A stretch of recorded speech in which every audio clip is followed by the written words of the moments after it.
हे देवी, आप तो मेरा अपना स्वरूप हैं। आपका यह प्रश्न बड़ा ही लोक हितकारी है। ऐसा प्रश्न पहले कभी किसी ने नहीं पूछा। आपकी प्रीति के कारण अब मैं इसका उत्तर अवश्य कहूंगा। अब वो कह रहे हैं कि महादेवी, यह उत्तर भी तीनों लोकों में अत्यंत दुर्लभ है, परंतु फिर भी मैं इसे कहूंगा, आप सुने। गुरु से अलग ब्रह्म नहीं है। गुरुम बिना ब्रह्म नान्यत सत्यम सत्यम वरानने। भगवान शिव कह रहे हैं कि गुरु ही ब्रह्म है। हे श्रेष्ठ मुखमंडल वाली पार्वती, यह सत्य है, इसमें लेश मात्र भी संशय नहीं है कि गुरु से अलग ब्रह्म नहीं है। गुरुम बिना ब्रह्म नान्यत, गुरु के बिना ब्रह्म अलग नहीं है। तो दो अर्थ यहाँ किए जा सकते हैं। ब्रह्म का एक अर्थ होता है ज्ञान और ब्रह्म का दूसरा अर्थ होता है भगवान। तो भगवान गुरु के बिना अलग नहीं है। तो तुमने जो ये पूछा कि किस मार्ग से जीवात्मा ब्रह्म स्वरूप को प्राप्त हो, तो उन्होंने ये कहा कि सबसे पहले तो गुरु को ही ब्रह्म मानो, गुरु के प्रति श्रद्धा रखो। गुरु के प्रति श्रद्धा रखोगे तभी बात बनेगी। और भगवान शिव यहां तक कहते हैं, यज्ञो व्रतम तपोदानम जपस तीर्थम तथैव च गुरु तत्व अविज्ञाय मूढ़स्ते चरते जनः। यज्ञ व्रत तप दान जप और तीर्थ आदि सारी प्रक्रियाओं को करने वाले लोग भी गुरु तत्व के बोध के अभाव में मूढ़ की तरह आचरण करते हैं। ये बहुत बड़ी बात कह दी गई है। यज्ञो व्रतम तपो दानम जपस तीर्थम तथैव च। यज्ञ व्रत तप दान जप और तीर्थ सारी प्रक्रियाएं ऐसी हैं जो व्यक्ति को निष्पाप बनाती हैं और पुण्य प्रदान करती हैं। यज्ञ से पुण्य तो मिलता ही है। व्यक्ति जो है अपने पाप ताप को जलाता है। व्रत हमारे अपने आपे को ऊंचा उठाने के लिए माध्यम है। और तप तो एक ऐसी चीज है कि जिसके माध्यम से आप अपने अंदर के सारे कलमश जला पाते हैं। दान, तो दान जो धन का दान है, अन्न दान, धन दान, श्रम दान, भूमि दान, गौदान, कन्या दान, विद्या का दान, ज्ञान का दान, जितने भी तरह के दान हैं, सब दान व्यक्ति के जीवन में बहुत महत्वपूर्ण होते हैं। उसके बाद में एक और अवस्था आती है व्यक्ति के जीवन की, जब व्यक्ति सर्वस्व दान करता है, जिसको बोलते हैं सर्वमेध यज्ञ करना। जहां जहां भी व्यक्ति का मोह लगा हुआ है, उस सारे मोह का परित्याग करते हुए व्यक्ति अपने आप को मोह से ऊपर उठा ले और इतना अनासक्त हो जाए कि उसके संसार में कहीं भी किसी के भी प्रति कोई भी किसी तरह की मोह आसक्ति न रह जाए। और उस अवस्था में जब वो शरीर छोड़ता है तो कहते हैं कि फिर दुख भोगने नहीं आता, मुक्त होता है फिर। तो वो भी एक दान है। और ऐसे दान का वर्णन उपनिषदों में भी आया, पुराणों में आया, अनेक अनेक जगह पर उसका वर्णन आता है। और बड़ी बात होती है बलिदान करना, खुद को ही आहुत कर देना अपने देश के लिए, अपने धर्म के लिए। तो ये बहुत बड़ी चीजें हैं। जपस तीर्थम, और जप करना। जप में तो जिसका जप किया जा रहा वैसी भावना बना बनाकर जिस इष्ट देव के प्रति आप भावपूर्ण होकर जप कर रहे हैं, उसके स्वरूप को आप प्राप्त कर लेते हैं। तज्जपस तदर्थ भावनम। पतंजलि ऐसा कहते हैं कि जप के अनुसार भावना होनी चाहिए, भावनाओं के अनुसार जप होना चाहिए। जप जो है निकटता बना देता है ईश्वर की, देवता की, जो भी आप पाना चाहते हैं उसके। एक नियम माना जाता है कि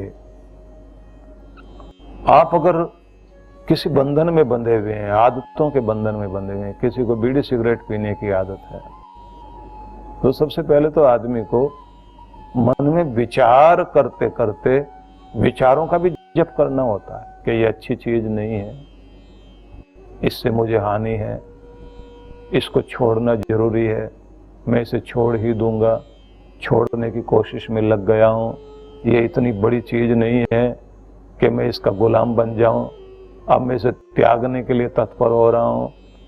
5-7 दिन लगातार मन में वो भाव लगाए और उसके बाद अपनी हिम्मत जुटाए।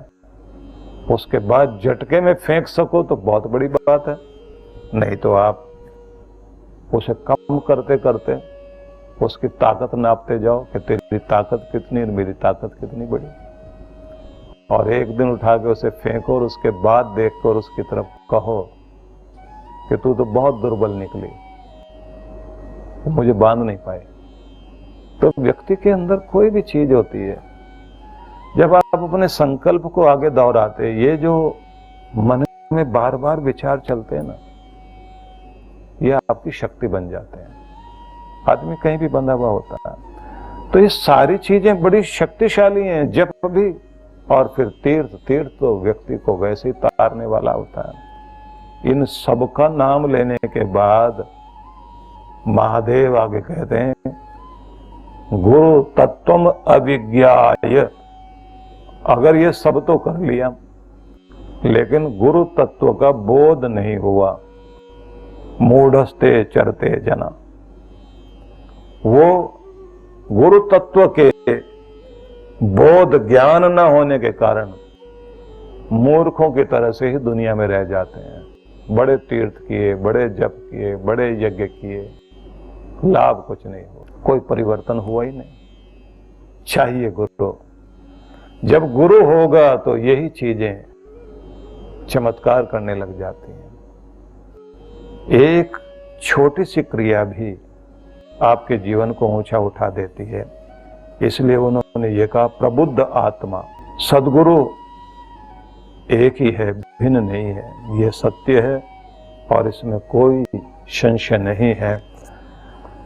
अगले श्लोक में जैसे उन्होंने समझाया है वह भी बड़ा महत्वपूर्ण है।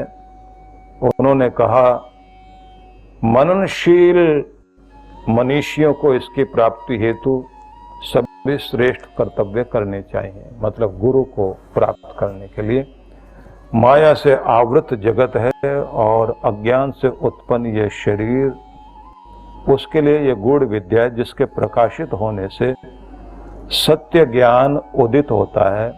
वह जो सत्य ज्ञान जीवन में आ जाता है उसको ही गुरु संज्ञा दी गई है कि तुम्हारे अंदर गुरु उतर आए, और जिसके कारण ये उतरता है वो तो गुरु है ही।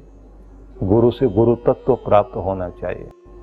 प्रत्येक व्यक्ति को गुरु के द्वारा वह शक्ति मिल जानी चाहिए कि जब तुम्हारा अंतःकरण तुम्हें रोकने टोकने वाला बन जाए कि यहां जाना और यहां नहीं जाना, क्योंकि आपके अंदर में वो बात आना बहुत आवश्यक है कि आप इतने सेंसिटिव हो जाएं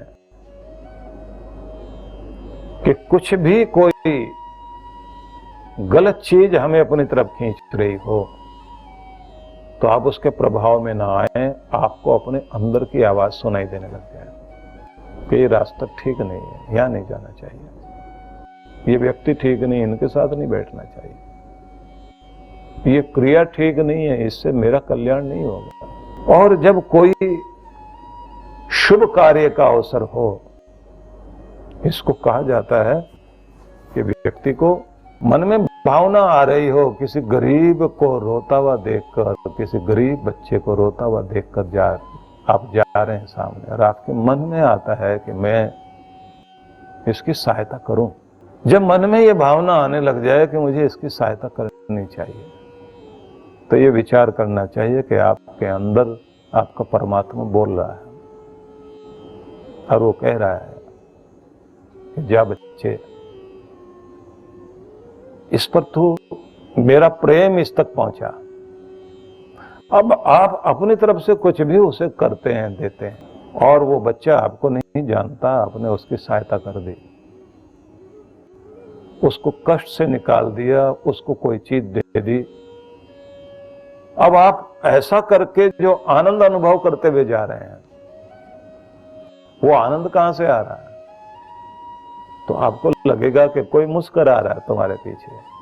परमात्मा की मुस्कुराहट आपके हृदय में उतर आई कि अब मैं खुश हूं, तूने अच्छा किया। और ऐसे लोग जो होते हैं दुनिया में, जो इतने संवेदनशील होते हैं, इतने सेंसिटिव लोग होते हैं और बहुत दयालु कृपालु होते हैं, वो साधारण लोग नहीं होते हैं। न जाने कब कब का उनके जीवन में ऐसा प्रभाव होता है।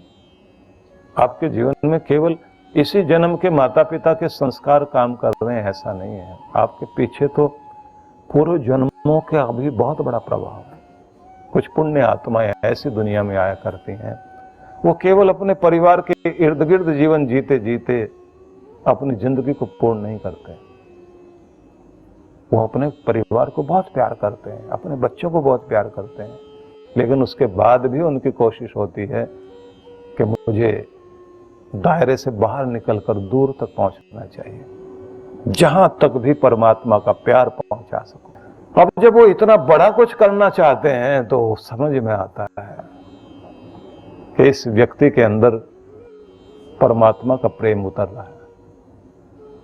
ईश्वरचंद विद्यासागर, सर्दी के दिन है, मां ने नया कोट बनवाकर न जाने कहां से कैसे कैसे पैसे जोड़कर नया कोट बनवाया और अपने बच्चे को स्कूल की तरफ जाते देखकर, स्कूल बैग टांगा हुआ बच्चे ने, और वो मां से विदाई लेके स्कूल की तरफ जा रहा है। वो दूर तक गली में जाते बच्चे को देख के खुश हो रही है, मेरा बच्चा अच्छा लगता है इस कोट में। लेकिन जब वो लौटा तो उसके शरीर पर वो कोट नहीं। मां ने पूछा वो कोट कहां गया? अब बच्चा कहता है मैं जब जा रहा था ना, तो वो जो एक नाला सा आता है, उसके ऊपर पुल बना हुआ है, वहां से मुझे रोने की आवाज सुनाई दी, तो फिर मैं नीचे उतर कर गया तो देखा एक बेकारन है और उसका एक छोटा सा बच्चा, शायद होगा 2-4 दिन का। तो दोनों सर्दी से कांप रहे थे और दोनों ही रो रहे थे अपने दीन अवस्था में, गरीबी में, लाचारी में। मैंने कोट उतारा, उस बच्चे को उड़ाया और मां के ऊपर भी ढक दिया और मैं आ गया। अब मां को बड़ा गुस्सा आया, लगाया थप्पड़ उसका। कितना मुश्किल से जोड़ जोड़ के मैंने तेरे लिए ये बनाया था, तू भी तो गरीब है और तेरे पास भी तो लाचारी है, दया उनको आनी चाहिए ना जिनके पास बहुत होता है। अब बच्चा क्या समझे इस बात को? जिनके पास बहुत है उनको बिल्कुल दया नहीं आता, जिनके पास नहीं है उनको दया बहुत आता। मां ने डांटा और इधर पिता को पता लग गया, उन्होंने लगाया थप्पड़। अब रोया नहीं है, चुपचाप खड़ा है और वो बोल रहे हैं फिर कभी ऐसा मत करना। अब मां से बच्चे, मां जो है बच्चे को बचा रही है और ले जाके अलग कोने में कहती है, पिता की तरफ भी कहती है मैं समझाऊंगी इसको, मैं समझाऊंगी। अब उसको एक कोने में लेकर गई और कहा तुझे इतनी थप्पड़ चोट इतनी लगी, दर्द नहीं होता, फिर करेगा ऐसा? तो बच्चा क्या कहता है, मां तुम्हारे मारने से और पिता के मारने से उतना दर्द नहीं होता जितना किसी को रोता तड़पता हुआ देख करके दर्द होता है। मैं तुम्हारी चोट बर्दाश्त कर सकता हूं, पिता की मार बर्दाश्त कर सकता हूं, लेकिन किसी का रोना और किसी का तड़पना वो बर्दाश्त नहीं होता। मैं क्या करूं, मैं ऐसा ही हूं। अंदर कुछ होता है, बहुत दर्द होता है जब किसी को ऐसे तड़पता हुआ देख। अब अपने बच्चे को कलेजे से लगाकर वो मां कहती है तो किस मिट्टी का बना हुआ बच्चा मेरे आंगन में आया है, मेरे घर में तूने जन्म लिया, लेकिन मुझे लगता है कि इस दुनिया में तो बहुत बड़ा नाम अपना भी करेगा और अपने माँ बाप का भी करेगा। ये दया, ये संवेदना हर किसी में नहीं होती। आपके पास आपके पिछले जन्मों के संस्कार भी हैं, लेकिन इनको कोई पालन, इनका पोषण करने वाला होना चाहिए। हम अपने बच्चों को ऐसा निर्दयी बना देते हैं, उसकी मजाक उड़ा उड़ा के, उसे बोल बोल कर। नहीं, तुम्हें दया नहीं करनी चाहिए। उन्हें हम उस तरह से नहीं कर पाते कि उनके अंदर का जो वो देवता है वो जाग सके। इसलिए ये बात ध्यान रख लीजिए कि शरीर तो मिल गया है, लेकिन इस शरीर को, मनुष्य की देह को पाने के बाद इसे ऊंचा बनाए रखना और इसके अंदर जो आत्म तत्व है उसे परब्रह्म तक हम जोड़ सकें, मिला सकें, इसके लिए कार्य होना चाहिए।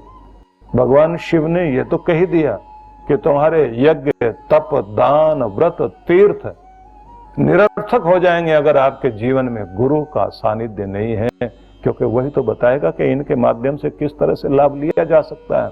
नहीं तो तुम एक क्रिया करते रह जाओगे, एक क्रिया तुम्हारी जिंदगी में होती रहेगी, वो क्रिया तुम्हारे जीवन में परिणाम नहीं ला पाएगी। परिणाम लाने के लिए वो जो प्रशिक्षण देने वाला है, जो तुम्हारे आत्म तत्व को जागृत कर सकता है, उसकी बड़ी आवश्यकता है। इसलिए उन्होंने ये कहा, गूढ़ विद्या जगन माया देहे चा ज्ञान संभवा।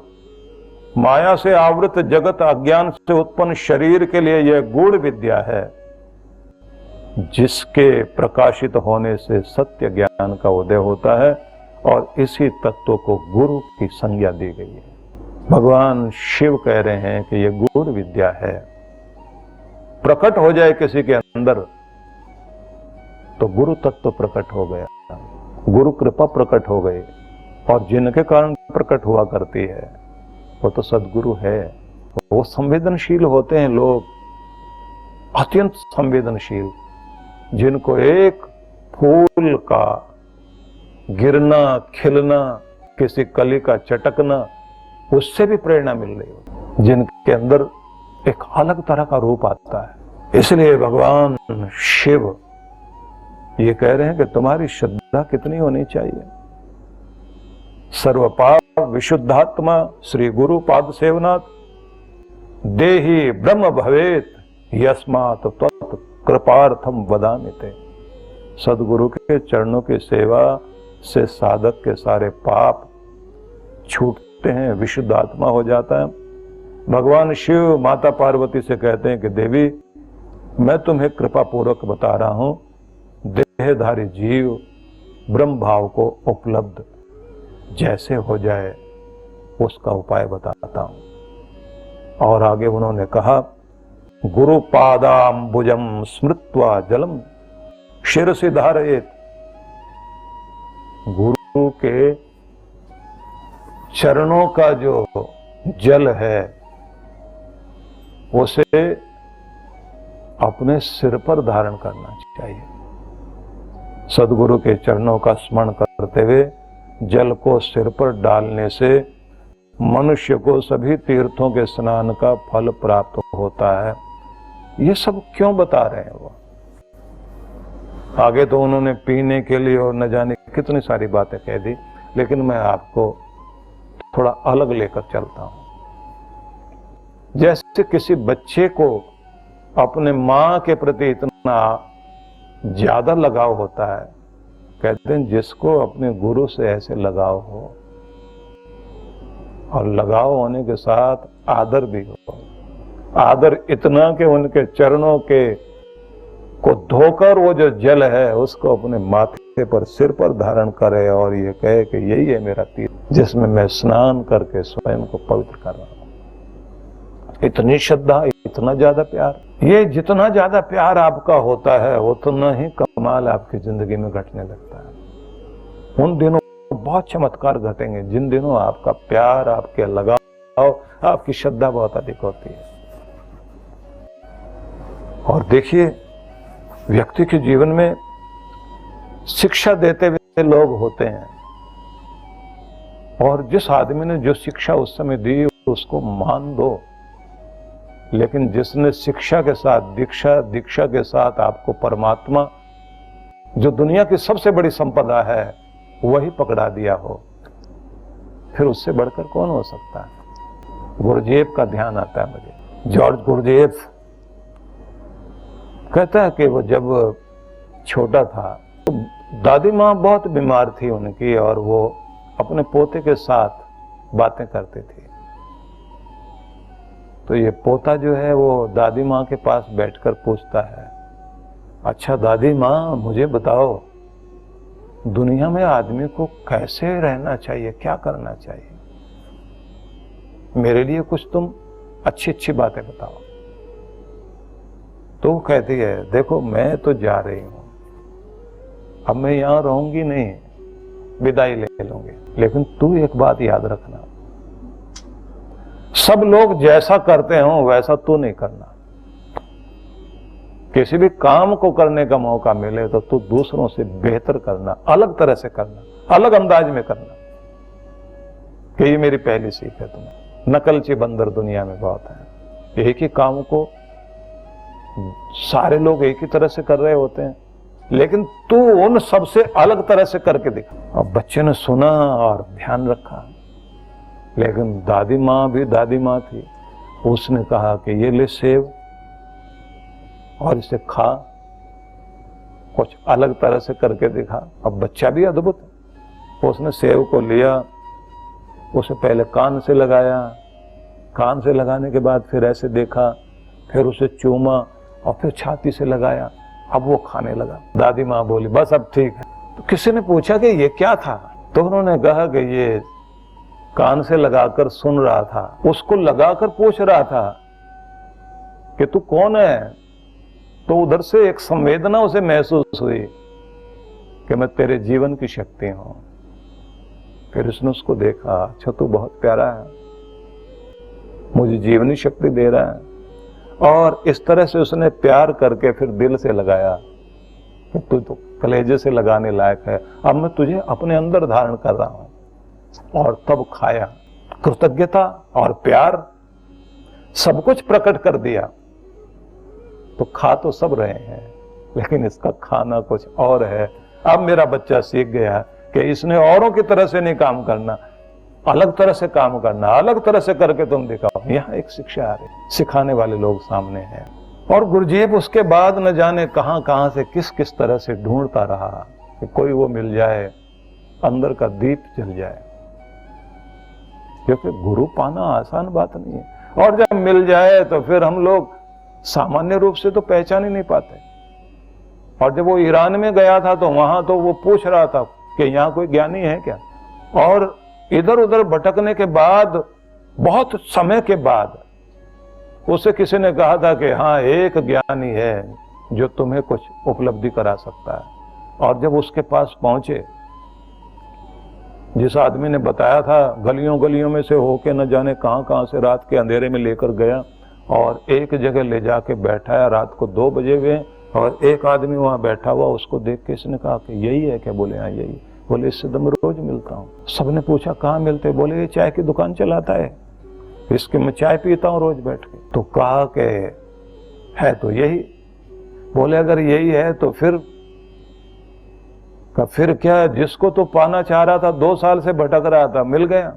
अब ये उसके पास गया और जाकर उसके पास बैठकर कहता है कि आप वही हो? बोले हाँ वही हूं। बोले जो चाय की दुकान चलाता है? बोले वो भी मैं ही हूं।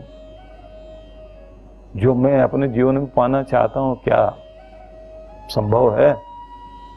बोले हो जाएगा। क्या करना है? बोले कल से तो दुकान पर आ जाना और वहां इस तरह से प्रणाम मत करना जैसे अभी झुककर कर रहा था, वहां तो अलग तरह से चलना है। बोले वहां क्या करना है? बोले एक आदेश मिलेगा और दूसरे आदेश तक वही करना है। अब ये दुकान पर पहुंच गया तो बोले क्या करना है? बोले बर्तन धो। झूठे बर्तन जितने भी ग्राहकों के हैं, और वो बेचारा बर्तन धोए। 2 साल हो गए ऐसे। 2 साल बीतने के बाद फिर एक दिन उन्होंने कहा चल अब हो गया, कोने में आ। अब कोने में ले जाने के बाद फिर एक चीज दी और कहा बस कर आंख बंद। और झटके में उसको जो अनुभूति हुई, तो वो कहता है बहुत गदगद हुआ। बाद में बोला 2 साल पहले बता देते, इतनी सी तो बात थी, 5 मिनट की तो बात थी। बोले वो 5 मिनट के लिए ये 2 साल जरूरी थे। न जाने कहां कहां से क्या क्या आकड़ लेकर बैठा हुआ था। इतना तो बर्तन धोने ही थे, आसान नहीं है। वो क्या कराए गुरु, ये तो वही जानता है। लेकिन इतना भी कोई बर्तन धोने के लिए तैयार शिष्य हो नहीं, भाग जाते हैं लोग। दलाई लामा अपने यहां बुलाते हैं, बड़े बड़े लोग आते हैं, और जब उनसे पूछा, मैंने कहा 10 दिन आप रहे, क्या करा? बोले 7 दिन तक तो बर्तन धोए वहां। कुछ तो भाग ही गए, यहां बर्तन धोने आए क्या? और बड़े बड़े अमीर लोगों को बैठा दिया, 2 बर्तन। गुरु अलग ही है। तो इसलिए शिव भगवान कहते हैं कि माथे पर जल डालना, चरणों का प्यार रखना, श्रद्धा रखना, इतने समर्पित हो जाओगे, तुम्हारे अंदर गुरु तुम्हारे हृदय में प्रवेश। तो ये बहुत अद्भुत है। समय के अनुसार तो हमको यहाँ रुकना होगा, क्योंकि अधिक समय हो गया। कल फिर इस चर्चा में हम भाग लेंगे।